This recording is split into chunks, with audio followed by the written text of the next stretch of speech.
They were an immovable object when Manchester United ruled the land. Manchester United, when they were on top, may have been the best ever totally balanced team, until that disaster struck and turned the whole footy world upside down. However, how good were this Manchester United side at their peak? And this is the story of their times when they were in the years before Manchester United's present dominance. Their throne was occupied by Liverpool. But by the time we reached 1992 and the formation of Premier League, it soon became clear just who was in charge. Like it was no precise coincidence for United to make their way up top, nothing else than hard work that made the difference. In order to understand this fully, we need to go back a little. The most successful manager in United history, Sir Alex Ferguson, was one game away from the sack during the 1989-90 season. His side were in such poor form at that time they sat just above the relegation places. Likewise, United picked up the FA Cup that year to help take some of the pressure off, though Sir Alex did not leave before finally raising aloft his third Champions League crown in 2008.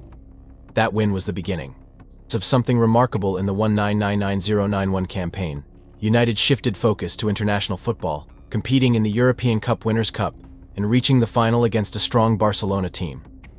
This period set the stage for Manchester United's global dominance. Johan Cruyff, one of the football's all-time greats, was coaching Barcelona then, and therefore it was evident that beating them in the European Cup Winners' Cup final was going to be quite a Herculean task.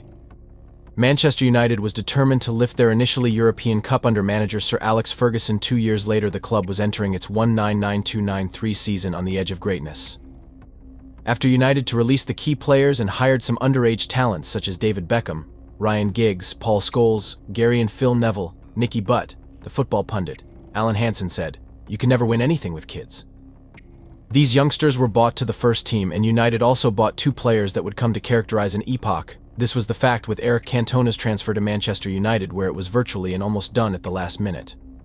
Sir Alex, asked about his availability, offered him a one fee and received a consequent in return, £2 million, and to meet those expectations, Cantona was signed. In his first season at the club, he was able to score 15 goals and make 15 assists in 35 games, thus laying down the law at the United. However, the revival was not only due to Cantona and the class of '92 recently. In the middle of September 1992, Manchester United signed the midfield player of Nottingham Forest, Keane, for £75 million. Teams such as Aston Villa, Leeds United, and later Manchester United boasted of great players such as Peter Schmeichel, Cantona, Giggs, and Beckham, among others. With United from 1992 to 1997, the player has achieved 3 league titles, 2 FA Cups and 3 Community Shields. To a club that had been struggling in the lower parts of the English Premier League a mere 7 years earlier, this was nothing short of a miracle, and the best was still to come. The following season, 1998 to 1999, will go down both in the history of football and Manchester United.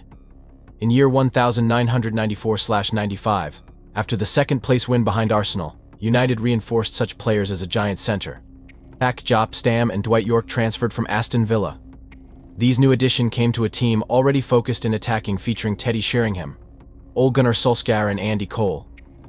On their part, Eric Cantona had rather stunned the world by declaring retirement. Thus, United embarked into the 1998-99 season fully prepared to stage a revival and challenge fully for the title, to lay the basis for a momentous campaign. This paper seeks to reflect on how Manchester United out to conquer the league title of the English Premier League in the season 1998-99, did much more than that. They stunned the world. Then, on the last day in the season, a victory against the Spurs was enough to prize the Premier League trophy for a fractional 1-point margin over Arsenal. The following Yorkshire's match was the FA Cup final against Newcastle United. This particular trip to Makadikati was rather revealing in the sense that it proved beyond doubt that the journey is oftentimes more valuable than the destination. This, however, was overshadowed by Ryan Giggs' killer, by performing a Babystation striptease after scoring the winning goal in the semi-final match against Arsenal. Suffering from a cruel blow after losing Roy Keane to dismissal, it looked like United were going to be on the receiving end after Arsenal was awarded a penalty. However, the great save of Peter Schmeichel brought Manchester United back in the match. Another sensational goal by Giggs Sr. made the score 2-1, sending Manchester United to the final. The FA Cup final, which was against Newcastle, seemed less challenging. United triumphed 2-0, and thus achieving the domestic double. However, United had other strategies in mind regarding this. In spite of this, they stood on the precipice of creating history. The team went to Barcelona for the Champions League final, hoping to emerge victorious over Bayern Munich as this would be the first time in history that a team in one of Europe's top leagues achieved the treble. But they did not stand an easy opponent in Bayern Munich. In large part of the game, they asserted themselves and looked like they will clinch the win as the minutes ticked to 90. However, Manchester United and Sir Alex Ferguson had turned, familiar with a notion named Fergie time. Fergie not only holds his watch but also moving his fingers every time round his watch indicated something extra magical was about to occur. United clinched a 2-1 victory against Bayern thanks to goals from Teddy Sheringham and Ole Gunnar Solskjaer, marking United's destruction of the treble. The 1998-99 Premier League footballing season seemed a far and away the high point of success in Manchester United's history. However, the fate germinated at the curtain's rise of the new era in the advanced part of the 20th century. Thus, United's dominance led to other clubs trying to copy this model of success, as well as it was possible. Having secured the league championship by Blackburn Rovers in the period 1994-1995, the latter was expected to compete head-to-head with United, but it has declined and appeared a powerful team from London instead. The beginning of the significant Manchester United-Arsenal competition was in the early 2000s. United regained the Premier League title in 2000 and defended it the following year, but some negative changes were beginning to emerge in the team.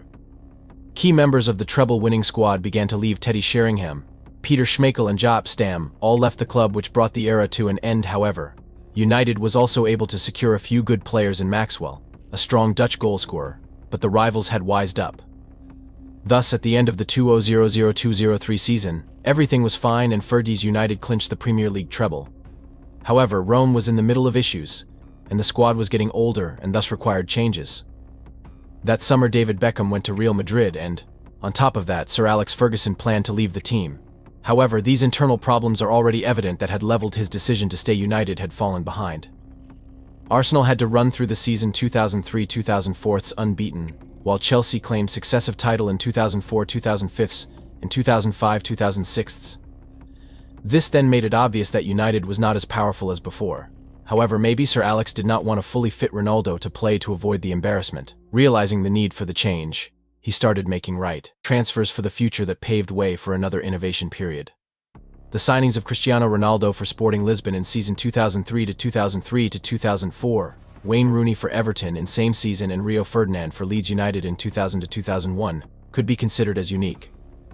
These transfers paved way for United to reach another high between 2007 to 2009, when they could arguably be said to have been the best team in the world. After Ferguson came to United, these players thrived and helped United reach new heights, and engraving the players in football history. Cristiano Ronaldo had changed from being a winger who was just good at passing to a goal-getter, and a darling of Manchester United. United, of course, after watching Chelsea and Arsenal knock them off their pedestal, were able to mount a successful three-peat of Premier League titles. Their resurgence was complete. In Europe, United also participated at the Premier Division.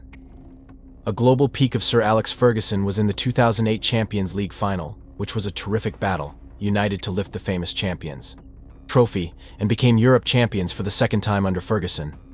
They went on to win the Club World Cup that year and getting to another Champions League final in 2009, but losing to Barcelona. The message was clear: it was a winning team and that United would consistently be battling for the later rounds of any competition. They exhibited their fear from the fittest minute of every game since rivals increased stakes just to come across them. However, United managed to do it, one way or another. However, the dominance of the large-scale structures started to decline in the beginning of the 2010s. Ronaldo had left to play for Real Madrid, but United ensured that they won another Premier League title in the year 2011. This was not the case by 2012, as the options available entered a different realm. The club that used to dominate football in Manchester was known as Manchester United, and now, as Arsenal and Chelsea had risen to compete with United in mid-2000s, now Manchester City appeared to be a worthy competitor, which means a fresh dominating stage of English football. Manchester United did go on to win a second league title in 2013, however, with Sir Alex Ferguson coming out in public stating that the current season would be his last in management. It could be seen that United had already started a decline. Power-pasting came the years of turmoils and struggles. After the Ferguson's exit, United has struggled for years, going through 6 managers, and appeared to have an issue of an identity crisis. Season by season, they moved from consecutive league champions to a team that can barely make it into the Champions League round. As already discussed, the times after the Ferguson incident have been different in many ways. Self-success has the old United's legendary team players like Ronaldo, Rooney, Scholes, Vidic and Ferdinand, which introduced it. However, The current United players are creative to achieve success. While there is some controversy, especially concerning details of the internal problems Moderna by Ronaldo, there is a new optimism from the new owners. Jim Ratcliffe's leadership indicate a desire to right the organization, despite having just joined the organization. Thus, if the rebuilding endeavors are successful, United can not only regain the levels of the late 2000s but also become even better. One thing is for sure: to get all of this information, they and fans may wish to subscribe up for FCFREAK.